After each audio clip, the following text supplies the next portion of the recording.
এটা ঠিক না স্যার, কিন্তু ওই যে ম্যাডামের একটু দরকার, আমি ম্যাডামকে না করছি, ম্যাডাম জান যাবো না। আর আমাদেরও তো মনে করেন কিছু ইমার্জেন্সি ক্ষেত্রে যেতে হয়, ওরা যাই তো আমরা যাচ্ছি। উল্টা বলে গাড়ি চালাও ওদেরকে বলে, আরো নাকি একজন বলেছে ভাই এইভাবে কে আরো আমাদেরকে মারতে আসে। কোনো শৃঙ্খলা কেউ কোনো মানে না, এখন আসলে বাধ্য করতে হলে একটু যাওয়া লাগে আর কি। আপনি সচেতন হবেন? আমি সচেতন হব, আপনি যদি বলছেন ঠিক আছে। এই চিত্র খোদ রাজধানীর ঢাকার প্রধান সড়কে ব্যাটারি চালিত রিকশা চালকদের কোনোভাবেই থামানো যাচ্ছে না। দিন দিন বেপরোয়া হয়ে উঠেছে ব্যাটারি চালিত অটোরিকশাগুলি। আইনশৃঙ্খলা বাহিনীর নির্দেশনা অমান্য করে এসব রিকশা সড়কে চলছে প্রতিনিয়তই। তাতে প্রায় ঘটছে দুর্ঘটনা। এটা ঠিক না স্যার, কিন্তু ওই যে ম্যাডামের একটু দরকার, আমি ম্যাডামকে না করছি, ম্যাডাম জান যাবো না, আমি পেশা করবো। ম্যাডাম বলতেছে আপনি যান, আমি এটা বলবো না। ওইদিক দিয়ে যাওয়ার জ্যাম ছিল তো, একটু হসপিটালে ইয়ে করছে তো এই জন্য। তো জানেন যে অনেকে তো কমপ্লেইন করছে যে আসলে অটোরিকশা এমনিতেই খুব স্পিডে চলে। আমাদের জনসাধারণের জন্য সমস্যা, আবার আমাদেরও তো মনে করেন কিছু ইমার্জেন্সি ক্ষেত্রে যেতে হয়। এটা তো ঠিক না, এটা তো রং সাইডে যাচ্ছে, আমরা ওরা যাই তো আমরা যাচ্ছি। সরজমিনে গিয়ে দেখা গেছে 30 থেকে 40 কিলোমিটার গতিতে চলতে সক্ষম এই অটোরিকশাগুলি নগরীর সড়ককে অকার্যকর করে তুলছে, সৃষ্টি করছে যানজট। অধিকাংশ সময়ে অদক্ষ চালকের এলোমেলো চলাচলে নগরীর সড়কগুলিতে প্রতিদিনই তৈরি হচ্ছে বিশৃঙ্খলা। সব মিলিয়ে লাইসেন্সবিহীন এসব অবৈধ বাহনের দাপটে অতিষ্ঠ নগরবাসী। মেইন রোডে আসলে সরকার নিষেধ করে দিয়েছে যে অটোরিকশা ওরা, এটা একটা অন্যায়, এটা আমিও মানি। এখন আসলে বাধ্য করতে হলে একটু যাওয়া লাগে আর কি। আমরা যেমন একটা বড় গাড়ি সিগন্যাল দিলে আমরা মানি বা আমাদেরকে মানে, অটোরিকশা টোটালি মানে না। ওদের জন্য আমাদের অনেক কষ্ট। হাই রোডে যেভাবে গাড়ি চালা, উল্টা বলে গাড়ি চালা ওদেরকে বলে, আরো নাকি একজন বলেছে ভাই এইভাবে কে আরো আমাদেরকে মারতে আসে। দেখা গেছে ট্রাফিক পুলিশের সামনেই অনায়াসে চলছে ব্যাটারি চালিত রিকশা। বাধাহীনভাবে চলছে এই যানগুলি, নেই লেনের বালাই, আর এই কারণেই অহরহ ঘটছে দুর্ঘটনা। অনেক ঝামেলা, রাস্তার মাঝে দাঁড়ায় থাকে, জায়গা নাই, বধ করে ঢুকিয়ে দেয় গাড়ি, গাড়ি লাগিয়ে দেয়। এই সমস্যা, অনেক সমস্যা রিক্সার কারণে। সীমাবদ্ধ থাকলে এটা নিয়ন্ত্রণ থাকে, এটা নিয়ন্ত্রণ নাই, নিয়ন্ত্রণের বাইরে যে যেমন পাচ্ছে সেভাবে চালাতেছে।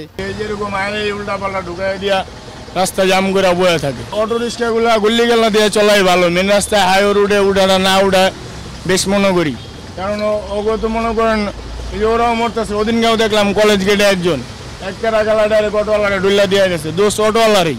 জানা যায় অন্তর্বর্তী সরকারের আমলে মহানগরীতে অটো চলাচলে নিষেধাজ্ঞা আরোপ করেন আদালত। অটো চালকদের তীব্র আন্দোলনে তা কার্যকর হয়নি। এরপর আরো বেপরোয়া হয়ে ওঠে অটো চালকরা। ঢাকা শহরে অটো রিক্সার লেগে চলা খুব টাফ, বাংলাদেশের বাইরে এসে গেছে অটো রিক্সা। অটো রিক্সা যদি না তোলে, এটা মানে অন্য কোনো গাড়ি থাকবে না, শুধু অটোই থাকবে। অটো রিক্সা এরা তো প্রশিক্ষিত না, এরা গাড়ি চালায়, একটা গাড়ির নিচে নিয়ে হঠাৎ করে রাস্তায় নেমে গেছে। ওরা ডাইন বাম আগে পিছলে কিছু বুঝে না, আসে হঠাৎ করে সামনে ঢুকে যায়, উল্টা পাশ দিয়ে আসে সামনে ঢুকে যায়। এই যে কারণে মনে করেন গাড়ি চালাইতে খুবই সমস্যা হয়। নানা সীমাবদ্ধতার কারণে শুধুমাত্র আইন শৃঙ্খলা রক্ষাকারী বাহিনীর তৎপরতায় অটোরিকশা নিয়ন্ত্রণে আনা সম্ভব না বলে দাবি করেন পুলিশের এই কর্মকর্তা।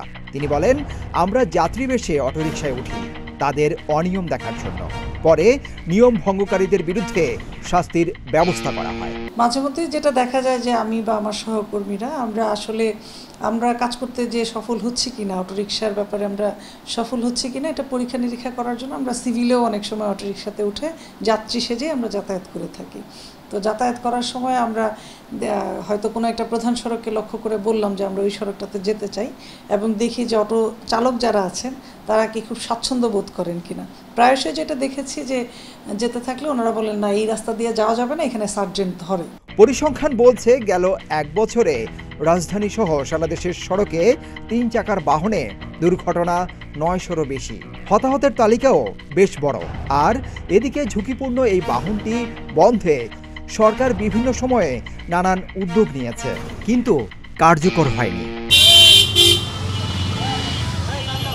সুপ্রিয় দর্শক, এতক্ষণ আপনারা দেখলেন এই অটোরিকশার দৌরাত্ম্য যেন শেষই হচ্ছে না। প্রধান সড়ক থেকে বিভিন্ন সড়কে তারা নির্দ্বিধায় চলাফেরা করছে, যেন দেখার কেউ নেই।